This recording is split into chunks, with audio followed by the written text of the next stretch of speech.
Ipinamalas mo ang pagmalasakit at paglingap, Panginoon, kaawaan mo kami. Panginoon, kaawaan kami. Panginoon si Kristo, sa iyong pagkahinggay sa kamatayan, nakikisa ka sa aming gawang alagayan. Kristo, kaawaan mo kami. Kristo, kaawaan kami. Panginoon si Kristo, sa iyong muling pagkabuhay, pinatag mo ang aming pananampalataya sa walang hanggang buhay sa kapila. Panginoon, kaawaan mo kami. Panginoon, kaawaan kami. Kaawaan mo ng Panginoon si Kristo ang ating kapatid na yumago, patawarin ang kanyang mga kasalanan at pagbabayan siya sa buhay na walang hanggan. Amen. Manalangin tayo. Ama namin mapangyarihan, ikaw ay mawakin at mapagpatawad kailanman.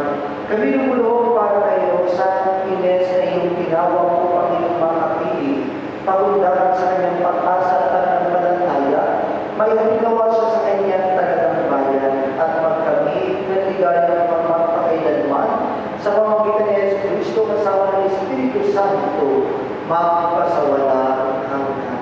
Amen. Sumanin mo ang Panginoon. At sumayin. Ang mabuting balita ng Panginoon ayon kay San Juan. Pagpuri sa iyo, Panginoon. Noong panahon iyon, sinabi ni Jesus sa kanyang mga alagad, huwag kayong mabalisa. Manalig kayo sa Diyos at manalig din kayo sa akin. Sa bahay ng aking Ama ay maraming silid. Kung hindi gayon, sinabi ko na sana sa inyo, at parulo ako upang paghanda kayo ng matitirhan. Kapag naroon ako at may paghanda na kayo ng matitirhan, babalik ako at isasama kayo sa kinaroroonan ko, at alam niyo ang daan patungo sa pupuntahan ko. Sinabi sa kanya ni Tomas, Panginoon, hindi ko namin alam kung saan kayo pupunta. Paano natin malalaman ang daan? Sumagot si Jesus, ako ang daan, ang katotohanan at ang buhay. Walang makapunta sa Ama, kundi sa pamamagitan ko. Mga kapatid, ang mabuting balita ng ating kaligtasan. Pinupuri ka namin, Panginoon sa Kristo. Mabubuang na. Sa ngalan po ng ating parokya, ang San Antonio de Padua, ay nais ko ipaabot ang aming taus-pusong pagkiramay sa lahat po ng mga ulila ng ating limang kapatid na si Nanay Rosa. Dalawang mahalagang bagay ang dapat po natin pinapabaon sa mga taong pumapanaw sa mundo ito. Una po ay ang ating mga panalangin. Ang ating pagsusumamo sa Diyos, ang ating pumakatasal, ang siyang magiging ilaw at mag-aakay sa ating kapatid na pumanaw para sa kanyang pagkawin mula dito sa lupa patungo doon sa mundo kung saan ay hinahanap ng lahat. Ang mundo, kapiling ng ating Panginoong Diyos.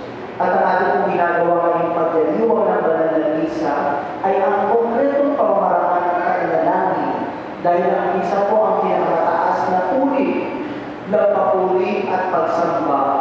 Pinakamataas na uri ng pananalangin. Pero sana po, matapos natin may hatid ng ating kapatid na dumalaw sa kanyang uling hantungan, ay hindi po sana doon matapos ang ating pananalangin para sa kanya.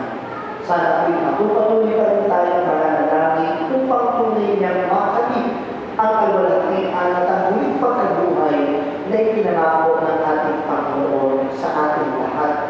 Ikalawa, napakaganda po pabaon sa ating kapatid na pumapanaw ang patuloy na pagmamahalan at pagkakaisa ng pamilya na kanyang iniwanan.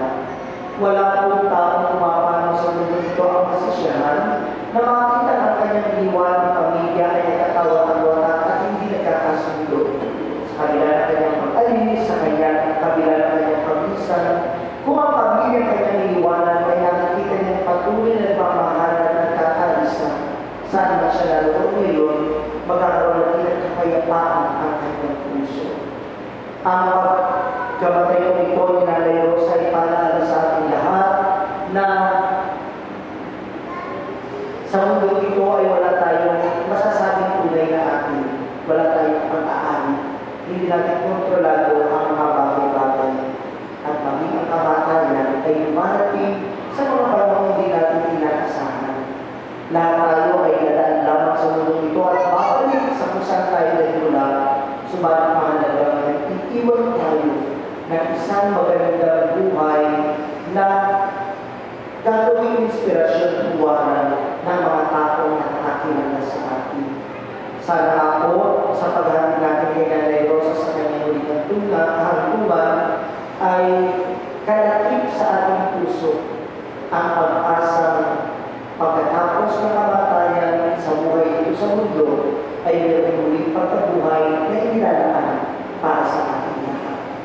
Muli po ang pusong pagkiramay sa lahat ng mga ulila ng ating lumang pagkatawan. Tumayo po lahat. Halina't panalangin ang buong pananalig sa Diyos ang mga kapangyarihan sa lahat. Binuhay niya muli ang anak niya si Kristo upang maging pagkabuhay ng lahat ng tao. Sa bawat panalangin ng ating pagtutubon, ang mga kapangyarihan kami iyong kaawaan. Noong binagal ng aming kapatid na si Rosa Ines na binagal, sa kanya ibinunda ang ng buhay na walang hanggan.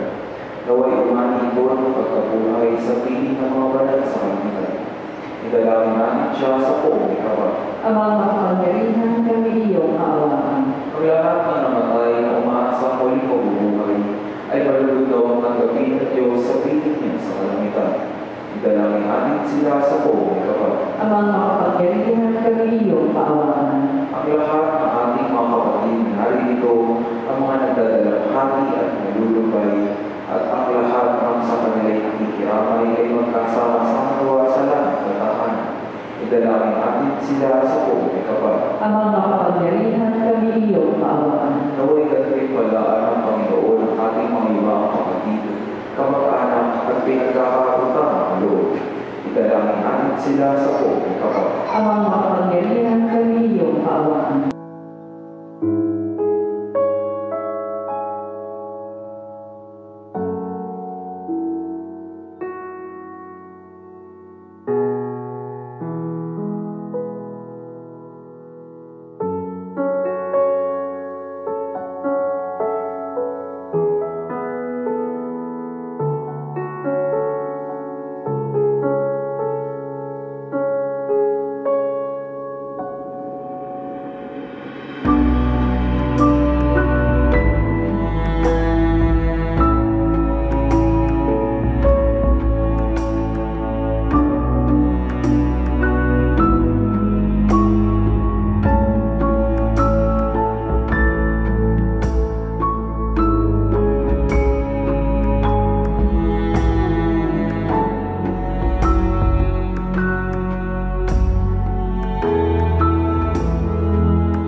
Ipagkaloob si Rosa Ines ay makapakilabang sa Pagkakristo sa kabilang buhay sa pamamagitan na rin ng anak ng mahal kasama ng Espiritu Santo makapasawala hanggan. Amen. Mga kapatid, bago natin ihatid sa huli ng tulungan, si Rosa Ines, pagpapal natin siya ng huling pamamahala. Ipahayag natin ang ating pagmamahal sa kanya. Tanggapin natin ang maluwag sa kalooban ng kanyang pagpanaw at umasa tayong makikita-kita muli sa piling ni Jesus. Doon ay wala ng dusa, kalungkutan at kamatayan, kundi ang mamamayani ay lubos na ligaya at buhay na walang hanggan.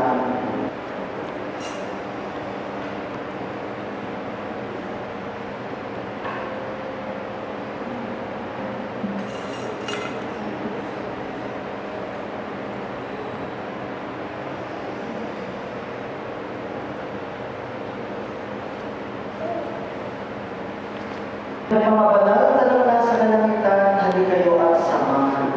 Ang giling namin pumanaw sa piling ng buong araw. Si Kristo ang mag-aakay sa kanto ni Abraham upang doon ay humilay. Ang giling namin pumanaw sa piling ng buong Sa araw. ilaw na walang hanggang katayapaan kayo may pagkabiti ng may kapal. Ang giling namin pumanaw sa piling ng buong araw. Ama namin mapagmahal niya ang namin sa iyo si Rosa Ines na pumanaw sa buhay na ito. Huwag mo siyang pababayaan at pamalagin mo siyang buhay sa iyong piling. Alang-alang sa iyong awa at pag-ibig, patawarin mo na sana ang kanyang mga pagkukulang at nagawang pagkakasala, dala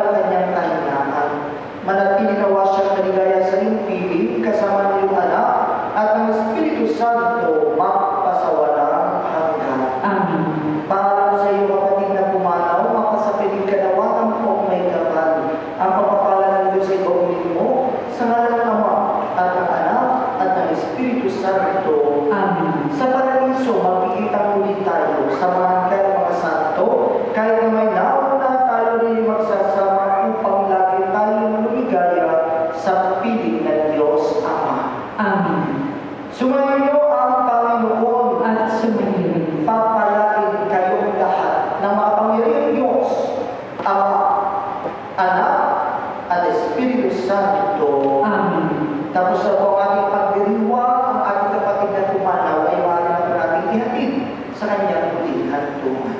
Maraming salamat sa inyong pakikiramay. Salamat sa ating natin. Amen.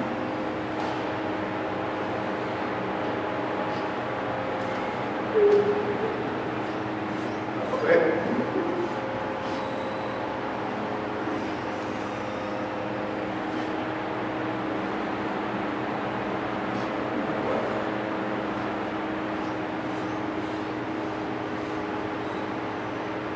Sa loob ng 4 years at sa lahat na harap ko yung tawag.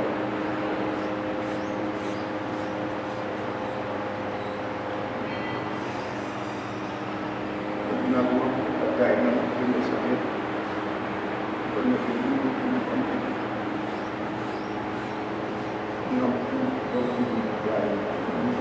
minsan naging pasabay ka sa akin kahit sa pagsiseros mo, pero naunang ang ko na nagagawa mo yan dahil sa tunay na kumamahos ka.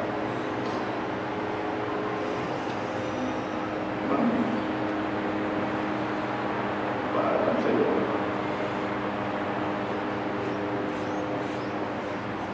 At ito makakaroon, expect